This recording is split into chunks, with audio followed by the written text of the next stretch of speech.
Hi friends, good morning. Welcome back to Ridhi T V Mandya. ಇವತ್ತು 7:25 ಆಯಿತು ಎದ್ದೇಳೋದು. ತುಂಬ ನಿದ್ದೆ ಬರ್ತಾಯಿತ್ತು, ಎಚ್ಚರನೇ ಆಗ್ತಿಲ್ಲ, ಅಷ್ಟು ನಿದ್ದೆ. ಇವತ್ತು ಬೇರೆ 8:30ಗೆ ಹೋಗಬೇಕು ಡ್ಯೂಟಿಗೆ.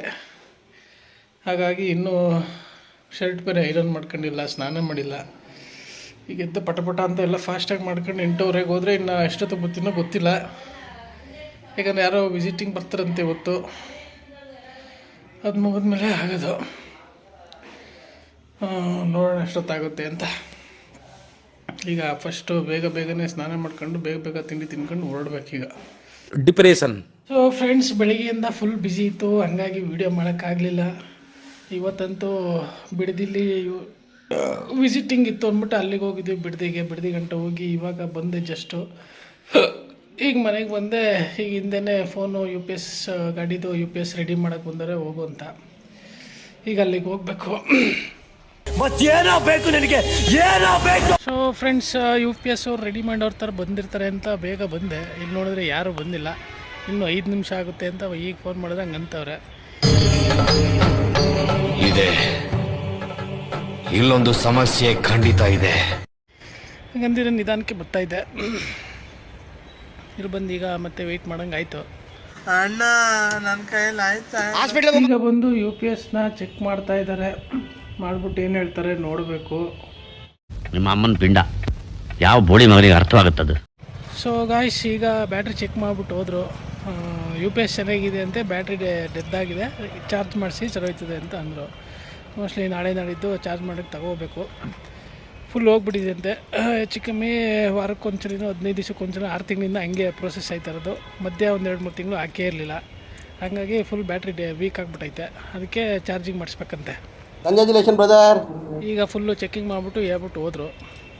ಅದು ಬೇರೆ ಇದು ಬೇರೆ, ಎಲ್ಲ ಸಪ್ರೇಟ್, ಬರೀ ನಾಟಕ ಅಷ್ಟೇ. ಸೊ ಗಾಯ್ಸ್, ಈಗ UPSದು ತೋರ್ಸಕ್ಕೆ ಹೋಗಿದ್ದು ತೋರಿಸ್ಬಿಟ್ಟು ಬಂದೆ. ಮಧ್ಯಾಹ್ನ ನಿನ್ನೆನೇ ನಮ್ಮ ನಾದಿನಿಯವರು ಇವತ್ತು ಊಟಕ್ಕೆ ಬನ್ನಿ ಬಾವ ಅಂತ ಫೋನ್ ಮಾಡಿದರು. ಏನೋ ಎಲ್ಲರಿಗೂ ಊಟ ಇಟ್ಕೊಂಡಿದ್ರಂತೆ. ಹಾಗಾಗಿ ಊಟಕ್ಕೆ ಬನ್ನಿ ಅಂತ ಫೋನ್ ಮಾಡಿದರು. ನಿನ್ನೆ ನೈಟೇ ಮಾಡಿದರು. ನಾನು ಬೆಳಗ್ಗೆ ಡ್ಯೂಟಿಗೆ ಹೋಗಿ ಟೆನ್ಷನಲ್ಲಿ ಮರ್ತುಬಿಟ್ಟಿದ್ದೆ. ಕರೆಕ್ಟಾಗಿ 2-2:30 ಮಂಡ್ಯ ಹತ್ತತ್ರ ಬಂದಾಗ ಫೋನ್ ಮಾಡಿದ್ರು. ಆಗಲೂ ನಾನು ಅಕಸ್ಮಾತ್ ಮಧ್ಯಾಹ್ನ 12:00 ಮಾಡಿಬಿಟ್ಟಿದ್ರೆ ಪುನಃ ಮರ್ತೋಗ್ತಿದ್ದೇನೋ ಗೊತ್ತಿಲ್ಲ. ನನಗೆ ಒಂದು ಸ್ವಲ್ಪ ಜಾಸ್ತಿ ಮರು. 2:30 ಕರೆಕ್ಟಾಗಿ ಹತ್ತತ್ರ ಬಂದಾಗ ಫೋನ್ ಮಾಡೋದು. ಅವಾಗ ನೆನಪಾಯಿತು. ಹೋಗಿ ಊಟ ಮಾಡಿಕೊಂಡು ತಿನ್ಕೊಂಡು ಬಿರಿಯಾನಿ ಮತ್ತು ಬೋಟಿ ಗೊಜ್ಜು, ಚಿಕನ್ ಚಾಪ್ಸು ಚೆನ್ನಾಗಿತ್ತು, ತಿನ್ಕೊಂಡು ಬಂದೆ. ಲ್ಯಾಟ್ರಿ. ಸೊ ನಾಳೆ ಮಾದೇಶ್ವರನ ಬೆಟ್ಟಕ್ಕೆ ಹೋಗೋಣ ಅಂತ ಪ್ಲ್ಯಾನ್ ಮಾಡ್ಕೊಂಡಿದ್ದೀವಿ.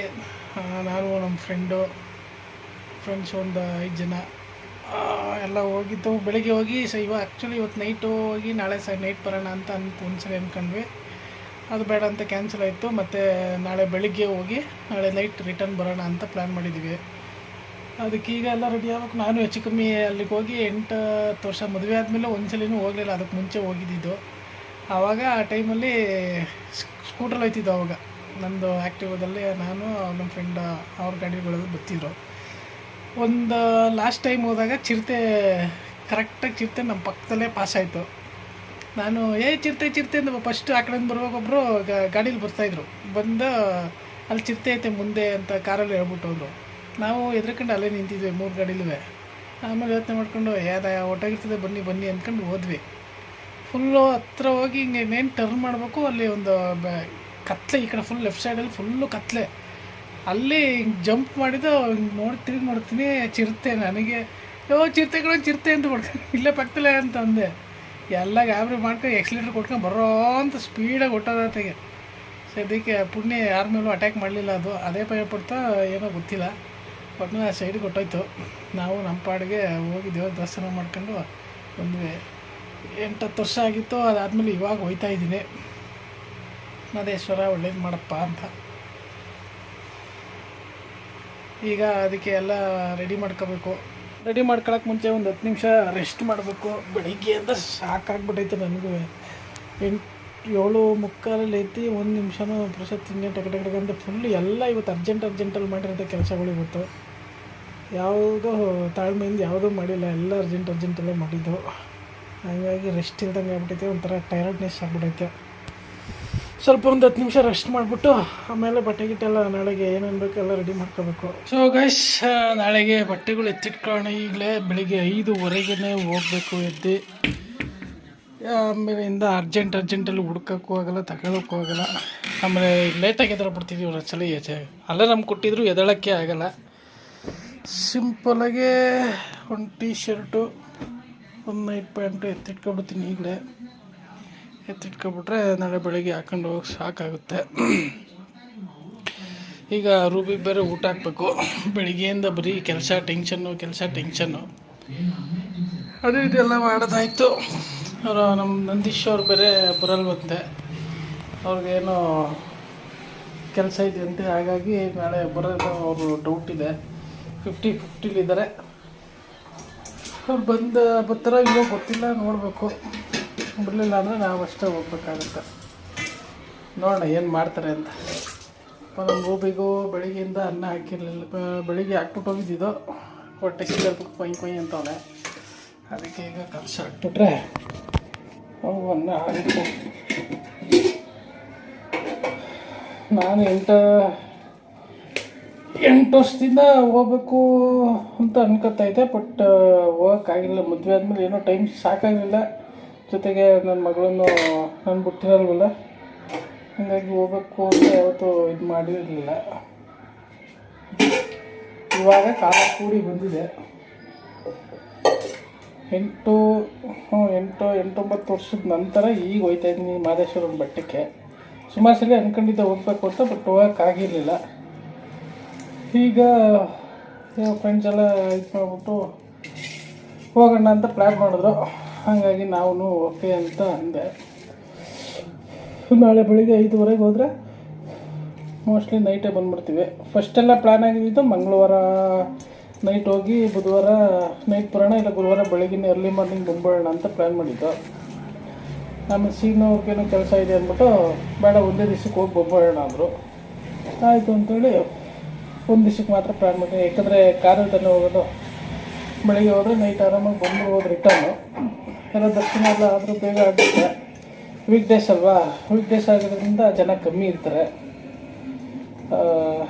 ಹೋಗಿದ್ದು ಬೇಗ ಬಂದುಬಿಟ್ರೆ ಆಗುತ್ತೆ. ಮಧ್ಯಾಹ್ನ ನಮ್ಮ ನಾದಿನಿ ಮನೆಯಿಂದ ನಾನ್ ವೆಜ್ ತಿನ್ಕೊಬಂದ್ಮೇಲೆ ಫ್ರೆಂಡ್ಸ್ ಜೊತೆ ಹೊರಗಡೆ ಹೋಗಿದ್ದೆ ಸಂಜೆ. ಅಲ್ಲೂ ಹೋಗಿ ಗೋಬಿ ಪಾನಿಪುರಿ ಅದು ಇದೊಂದು ತಿಂದ್ಬಿಟ್ಟು ಇನ್ನೂ ಅರ್ಗೆ ಇಲ್ಲ.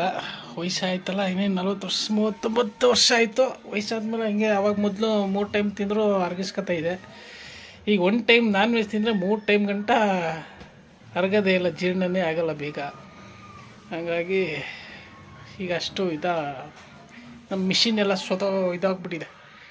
ಮಿಷಿನ್ ವರ್ಕು ಕಮ್ಮಿ ಆಗ್ಬಿಟ್ಟೈತೆ. ಮೋಸ್ಟ್ಲಿ 39-40 ವರ್ಷ ಆದಮೇಲೆ ಹಂಗೆ ಅನಿಸುತ್ತೆ.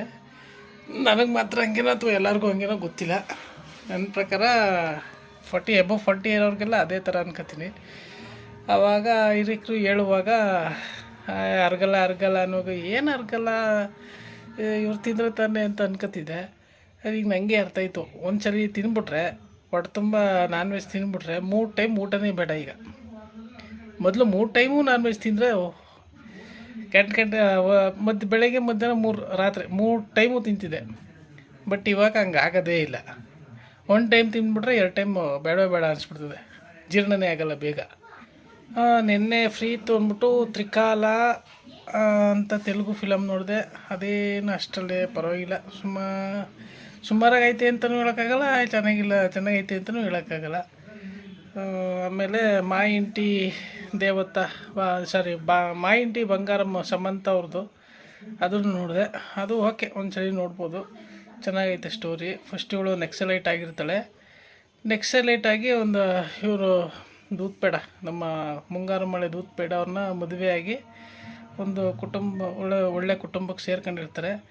ಅಲ್ಲಿ ನೆಕ್ಸಲೈಟಲ್ಲಿ ಇರ್ತಾನಲ್ಲ ಅವನು ಇವಳು ಬದುಕಿರೋದು ಗೊತ್ತಾಗಿ ಇವಳಿಂದ ಫಾಲೋ ಮಾಡ್ಕೊಂಡು ಬಂದು ಅವನಿಂದ ಹೆಂಗೆ ಬಚಾವಾಗ್ತಾಳೆ ಅನ್ನೋದು ಸ್ಟೋರಿ. ಚೆನ್ನಾಗೈತೆ, ಓಕೆ, ನೋಡ್ಬೋದು ಒಂದ್ಸಲ.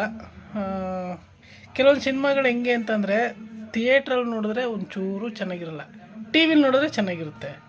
ಇನ್ನು ಕೆಲವೊಂದು ಸಿನಿಮಾಗಳು ಥಿಯೇಟ್ರಲ್ಲಿ ನೋಡಿದ್ರೆ ಚೆನ್ನಾಗಿರುತ್ತೆ, ಟಿ ವಿಲಿ ನೋಡಿದ್ರೆ ಸ್ವಲ್ಪನೂ ಚೆನ್ನಾಗಿರಲ್ಲ. ಇನ್ನೂ ಕೆಲವು ಸಿನಿಮಾಗಳು ಥಿಯೇಟ್ರಲ್ಲೂ ಚೆನ್ನಾಗಿರುತ್ತೆ, ಟಿ ವಿಲೂ ಚೆನ್ನಾಗಿರುತ್ತೆ.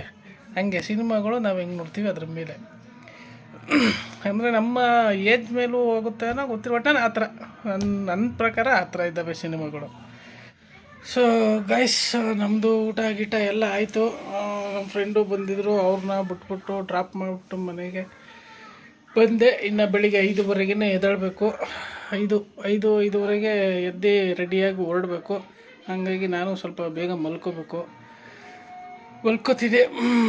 ಮಲ್ಕೊಂಡು ಅಷ್ಟೊತ್ತಿಗೆ ಅಲಾರಾಮ್ ಕೊಟ್ಟರು, ಎಚ್ಚರ ಆಗಲ್ಲ ಒಂದೊಂದು ಟೈಮಲ್ಲಿ. ನೋಡೋಣ, ಅಲಾರಾಮ್ ಕೊಟ್ಬಿಟ್ಟು ಮಲ್ಕೋತೀನಿ ಅಥವಾ ಅವ್ರು ಬೇಕಿದ್ದು ರೆಡಿ ಆಯ್ತಾರ ಅಥವಾ ನಾನೇ ಬೇಗ ಹೋಯ್ತೀನೋ ಗೊತ್ತಿಲ್ಲ. ಬಟ್ ಎಲ್ಲ 5:30, 6 ಗಂಟೆ ಅಂತ ಆ ಟೈಮಿಂಗ್ಸಲ್ಲಿ ಇಟ್ಕೊಂಡಿದ್ದೀವಿ. ನೋಡ, ಈಗ ಒಂದು ಸ್ವಲ್ಪ ರೆಸ್ಟ್ ಮಾಡೋಣ. ಮತ್ತು ನಾಳೆ ಇದು ಮಾದಪ್ಪನ ಬೆಟ್ಟದ್ದು ಇದರಲ್ಲಿ ದಿನಚರಿಗಳನ್ನ ಶೂಟ್ ಮಾಡ್ಕೋತೀನಿ. ಸ್ವಲ್ಪ ಹೋಗ್ತಾನೆ ಸ್ಟಾರ್ಟ್ ಮಾಡ್ತೀನಿ. ಅಲ್ಲಿಂದ ನಾಳೆ ದಿನಚರಿ ಅದು ಬರುತ್ತೆ. ಸೊ ನೆಕ್ಸ್ಟು ಮುಂದಿನ ವೀಡಿಯೋದಲ್ಲಿ ಭೇಟಿಯಾಗೋಣ. ಅಲ್ಲಿವರೆಗೂ ಬಾಯ್. ನೆಕ್ಸ್ಟ್ ವೀಡಿಯೋ ಮೋಸ್ಟ್ಲಿ ಮಾದಪ್ಪನ ಬೆಟ್ಟದ್ದೇ ಬರುತ್ತೆ. ಓಕೆ, ಎಲ್ಲರೂ ಸಪೋರ್ಟ್ ಮಾಡ್ತಾಯಿರಿ, ಹೀಗೇ ನೋಡಿ ಆರೈಸಿ ಅಂತ ಕೇಳ್ಕೊಳ್ತಾ ಈ ವಿಡಿಯೋ ಮುಗಿಸ್ತಾ ಇದ್ದೀನಿ. ಎಲ್ಲರಿಗೂ ಗುಡ್ ನೈಟ್, ಸ್ವೀಟ್ ಡ್ರೀಮ್ಸ್, ಬಾಯ್.